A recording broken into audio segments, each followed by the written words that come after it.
tales hidden in the hearts of men and women who had stepped into the shadows. Yes, I know the nameless tales of which they dare not speak. Tonight, transcribed, it's the Whistler's strange story, Bright Boy.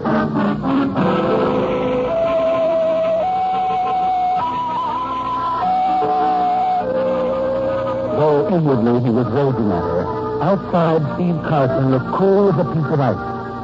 10 years as a private detective had given him that. The nonchalance outside, in spite of the burn-ups underneath. Yes, Steve was a top-notch detective. A bright boy. Smart enough to see, when Verna came along 5 years ago, that investigation fees were chicken fees. That with her beauty and his ability, there was real money on the other side of the line, in blackmail. It had turned out to be a great thing, an unbeatable combination. And as he left the automatic elevator at the end of the corridor and walked down to her apartment, he thought what a shame it was that Verna could be so naive as to think she could change it with a simple phone call. Come in, Stevie. We've been expecting you. I could tell by your attitude on the telephone that you were unhappy, dear. You know Randy Summers, of course. Hello, Mr. Carlson. Nice of you to drop in. Verna, I want to talk to you. Alone. Sit down, Nancy. Randy, darling, fix him a drink. Of course. Looks like you could use one.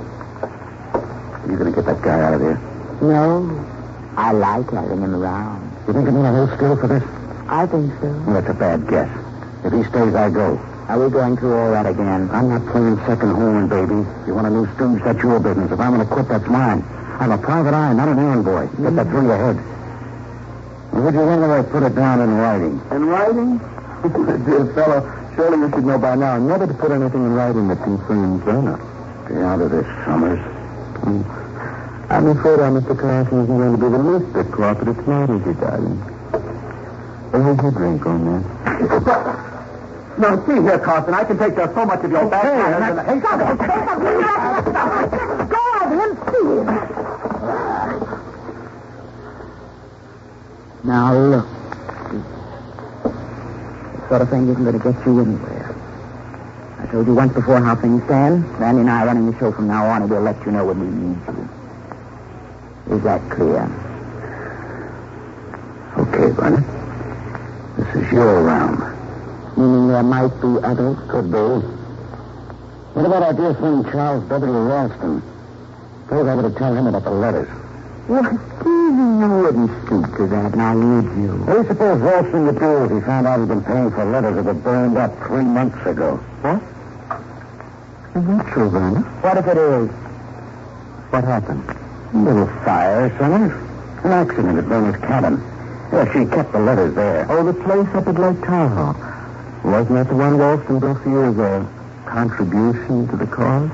Yes. It was nice of him, wasn't it, Steve? Oh, you love it, Randy. Way off in the mountains overlooking Lake Tahoe. Quiet, peaceful. Miles from anyone. It was lucky you were there at the time, so it wasn't a total loss. You know, Steve, I think I'll have that old-fashioned ceiling lamp removed. It's too dangerous. The same thing could happen again. Get back to the point, Verna. What about the letters? Well, since you brought it up, with some nasty little insinuations that you might possibly tell Mr. Ralston. What makes you think I won't? Well, let's see. There's the Helen McCoy case. We know her death wasn't accidental, don't we, Steve? And then there was that swindle on the Falston woman. And a few other enterprises you wouldn't want the DA to know about. Uh-huh. A skeleton in the private investigator's closet, huh? Oh, they could put you away for years and years, Stevie. And I know how you feel about short haircuts. Now, darling, I don't think you're going to tell Mr. Ralston anything. You're going to go right on doing little favors for me without the usual percentage. You do it just for, shall we say, old time's sake. Millionaire. Very touching, darling. I had no idea Mr. Carson was so sentimental. What do you say, Steve? Okay, Verna. Please, let us sensibly wait a little. Come on, let's have a drink on it. By all means. And this time, old man, shall we try not to spill it? It's awfully good scotch. Randy. What? Please. Oh. Certainly. And see, there are a few little things I'd like to discuss with you. Randy's flying down to Los Angeles tonight. When he gets back, he'll join me at the cabin. The cabin? I'm going up alone tomorrow afternoon. Why don't you drop by and we'll talk things over? Well, I don't know, Werner. Do you a lot of good. Not near, you know.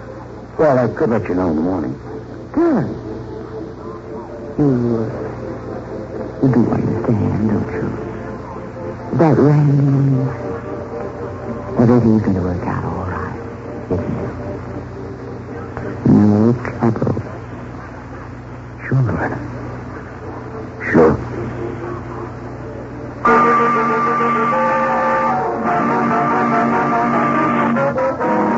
Yes, Steve.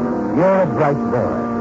Smart enough to know there's only one way to handle Werner now. Leaving an apartment, you drive across town and finally pull up in front of another apartment building and hurry up to the penthouse. I don't think you know me, Mr. Ralston. I'm afraid I don't. Steve Carson, private investigator. I came to see you about a Miss Dennis Sheldon. I'm sorry, I have a proposition, Mr. Ralston. Now, sit down. Yes, please do. You know all about the letters, of course. Mr. Ralston, you're a pretty influential businessman in this city. Also a man, shall we say, not without enemies. Now, let's suppose Miss Sheldon's letters were to fall into the hands of the wrong people. She's assured me they won't. You don't know her. Suppose she were to sell those letters to a group of individuals for a sum much greater than you could afford to pay. She wouldn't. Oh, but she would. And is. Yeah, I've been able to find out that much and a little more. Shall I go on? She's going up to a cabin tomorrow. Over the weekend, someone will contact her there to make the transaction. Now, you have to work fast if you want those letters. I see. What's your proposition? I think I can break up that little meeting before it ever takes place. You could get the letters for me? Yes. But my fees run a little high for this sort of thing. And how much cost it? $25,000. I can't possibly get it. You don't think it's worth it? Considering your position. No, I couldn't, Carson. 25,000. Think it over. And do make up your mind soon, Ralston. I'll call you sometime tomorrow morning. You're quite certain she's planning to sell those letters? Oh, quite certain. Well, how do I know that this isn't another one of her tricks? And how do I know you're not in league with her? That's just a chance you'll have to take, Mr. Ralston. Good night.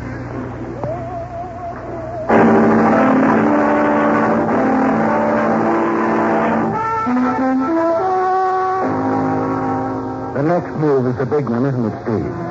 There's the matter of the defective kerosene lamp in Werner's cabin at Lake Tahoe.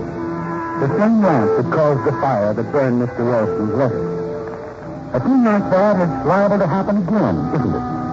Especially since you arrive at the cabin 5 hours later, equipped with 5 gallons of high-test gasoline, and proceed to change the possibility into a certainty. You can see Werner now arriving at the cabin, pulling the lamp down. There's the flick of a match, an explosion, and a fire to remove any trace of your visit.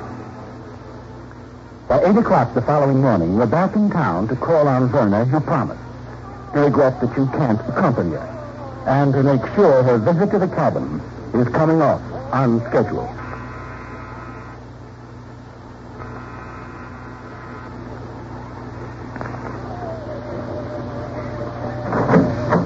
Well, if it isn't Bright Boy. Oh, huh? Right. Come in. I'm standing by. The lieutenant just left on an errand. Oh, yeah? What errand? You. Come on, Sergeant. What's the pitch? What are the police doing here? I was just going to ask you what you're doing here. Suppose you tell me first, huh? I was calling in Werner. Business. Okay. He's over there if you want her. No, where? Under the blanket. She's dead. What? Slight case of homicide, a blunt instrument, to coin a phrase. Surprised, see?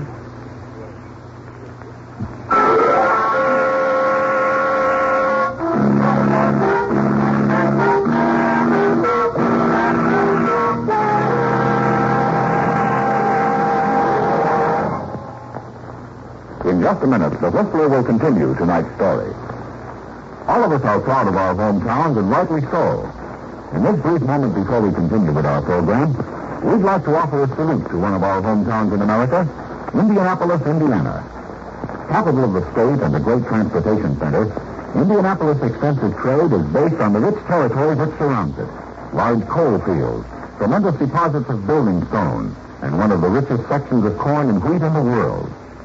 But perhaps one of the best-known features of the city to the world at large is the Indianapolis Speedway. It was built in 1909 as a proving ground for automobiles, and each Memorial Day, the famous 500-mile race is held there.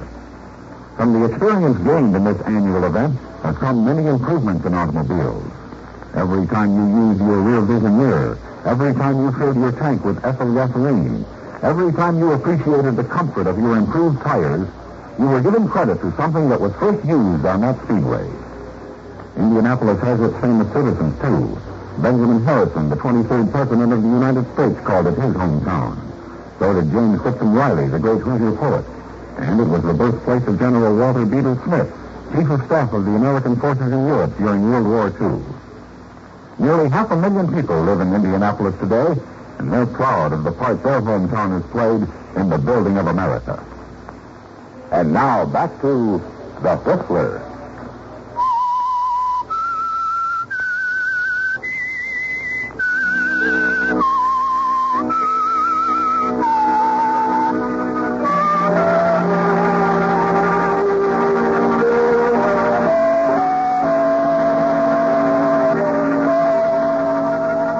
It stopped too cold, didn't it, Steve?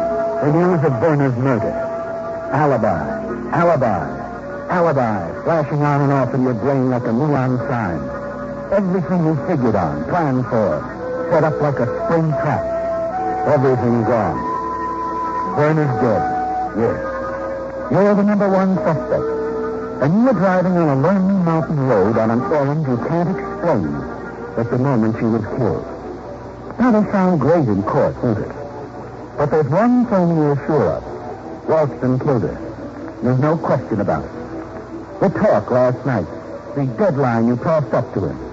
Yes, it was Ralston, all right. It takes you just 15 minutes to get across town for a showdown with him. We'll get right to the point, Ralston. I'm here for two reasons. The first is that I'm as sure you knocked off Verner Sherman as if I'd been there watching him. What? Oh, don't look surprised, Ralston. I had nothing to do with it. Don't give me that. I didn't get any farther into the joint than the entrance hall, and I could see it had been gone over with a fine-tooth comb. Maybe someone looking for those letters, huh? Someone who figured tomorrow might be too late. Why are you so interested? My good friend, Sergeant O'Hara, seems to think I killed her. Unfortunately, it looks like my only defense is to prove you did it. That is, unless what? Unless I come through with an alibi. I know you killed her, Ralston. I've been in the business long enough to know that all I've got to do to hang you is to flash those letters in the DA's office. You have them? I know where to get them. I've got to have them, Ralston. I'll do anything. Okay. First, there are a few things I'd like to know. Did anyone see you at Verner's apartment last night? I didn't go to her apartment last night. Okay. I'm going to dig up those letters. Come on, Ralston. Wait a minute.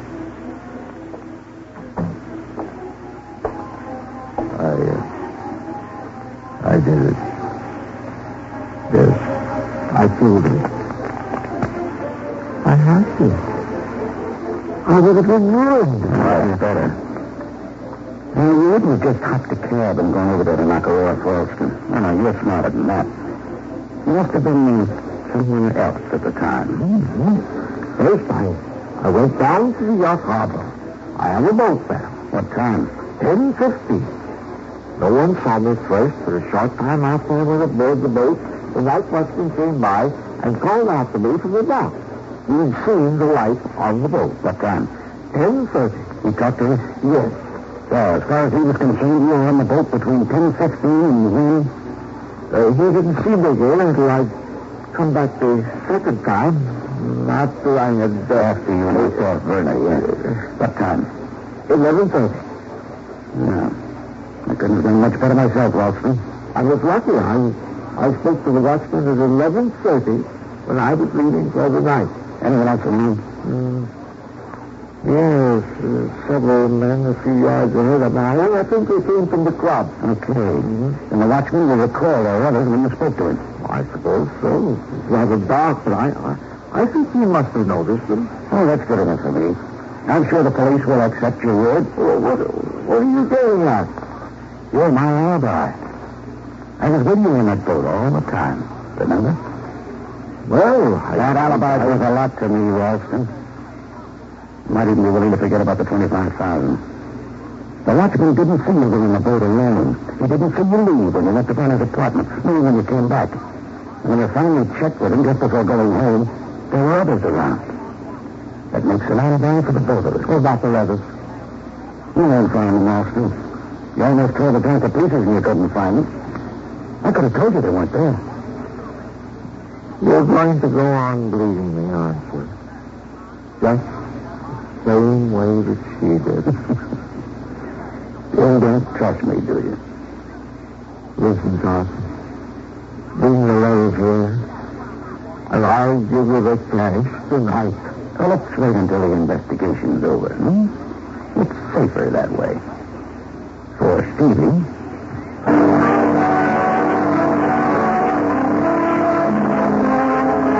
Well, Steve, it's like sitting in on a poker game. You're leaning back now, watching each of them play their trump card, knowing all the time you have the topper up your sleeve. Randy Summers, the new boy, will be on his way back to Los Angeles. And you know that 30 seconds after he finishes his story of what happened between you and Verna on the evening of the murder, the DA will be on the phone, asking for the answer. There's nothing to do now but wait. Thursday. Friday. And then Saturday morning as you enter your office. Hello, black boy. I've been waiting for you. What's on your mind, huh? Just like to have a little talk with you, that's all. You and Sheldon band are good friends, aren't you? Particularly good friends? For what? So I understand things suddenly went sour. Ah, little pigeon flew in from L.A. Slipped that to you. You deny threatening her because she dropped you for the Summers guy? We had a slight disagreement, that's all. The first quarrel was a week ago at her apartment. The second was the next day in a downtown bar. And don't say you didn't, because Summers says so, and so does the bartender. The third one was on the night she was killed, just after she called you on the phone and told you it was all off. Now, what was the beef about? Well, you wouldn't be interested. Why didn't you tell me you were up to her apartment on the night of the murder? You didn't ask me. Summers was there, too, incidentally. He was still there when I left. He caught the 9:45 plane at the airport. We checked him. Now, you were there at 7:30. Right, the first time. What do you mean, the first time? You didn't go back around 10:30? What are you talking about, O'Hare? Seems to Sheldon then got a phone call at 9:15 just before Summers left. It was from you. Wait a minute, you're all wrong. You made an appointment to see her at 10:30. That's a lie. Did you keep it, Carson? Someone's been giving you a line. Summers was there when the call came in. She told him it was you. Said you were coming back. Summers wanted to stick around in case you got rough, but she told him she could handle you. So he took his plane. The guy's lying, O'Hara. I believe him, Carson. That's how I tend to have this warrant.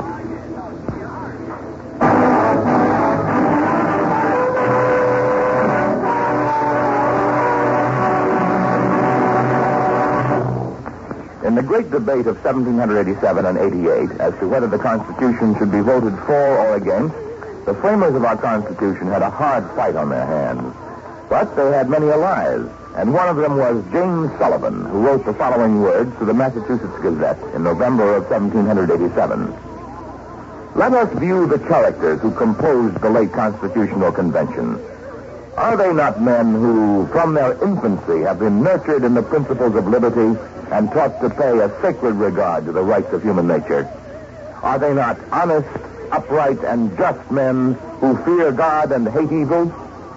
Brethren and citizens, listen to the voice of men who have thought only of you and your posterity's good.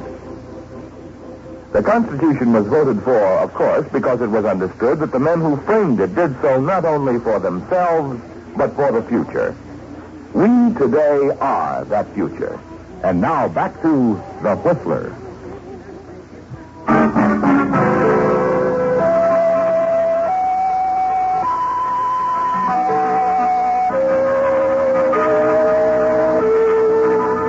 Well, Steve, it's quite a poker hand, isn't it? O'Hara and Summers have played their cards, but you still have the topper up your sleeve. However, the phone call Verna supposedly received from you is puzzling, isn't it? You try to figure it out as you sit in the anteroom, waiting to see District Attorney Skelly. Summers must have been telling the truth. For some reason or other, Verna didn't want him to know who called and told him it was you. It was Ralston, of course, pleading for his letters again. And when she turned him down, he decided to kill her. Ralston. You knew you'd need that top car, didn't you, Steve? But you had no idea you'd need it this badly. Hello, Carson. Hello, D.A. Doesn't look so good, does it? Yeah. Got it all figured out, huh? Just about. Oh, good. Now, if you'll stop figuring long enough to ask me where I was at the time of the murder, maybe we'll all have a great big laugh. Okay. Floor's yours. I was on a boat at Yacht Harbor, talking over some confidential business with a client of mine. Yeah? Who? He's a pretty important guy, Skelly. Big shot in the savings and loan business. I suppose his name's confidential, too. No, not at all. Charles W. Ralston. Is that good enough? Ralston? If you don't believe me, get on the phone. Call him. You're, serious about this? Sure. Go ahead, call him up. You better brace yourself. Ralston was killed in a cabin at Lake Tahoe last night. Seems a coal oil lamp exploded or something. A couple of rangers saw the flames. Something wrong, Carson?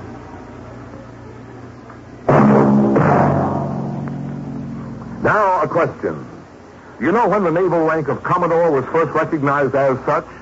During the Revolutionary War, the Navy used the rank of Commodore simply as an honorary title. Until 1861, all Navy captains who had at any time commanded a squadron were considered Commodore, though they were never actually given that commission. In 1862, however, Commodore was established as a fixed rank, and in July of that year, 18 were commissioned on the active list and 17 on the retired list. This is but one of many interesting facts which can be found in the history of your United States Navy. Featured in tonight's transcribed story were Bill Forman as the Whistler, Jack Moyles, Betty Lou Gerson, Jack Edwards, Victor Rodman, Vic Perrin, and Olin Soule. The Whistler, directed by Gordon T. Hughes with music by Wilbur Hatch, is produced by Joel Malone and transmitted overseas by the Armed Forces Radio Service. This evening's story was by Adrian John Gold. The Whistler was entirely fictional, and all characters portrayed on The Whistler are also fictional. Any similarities of names or resemblances to persons living or dead is purely coincidental. This is George Walsh speaking, reminding you to listen again next week for another strange tale by The Whistler.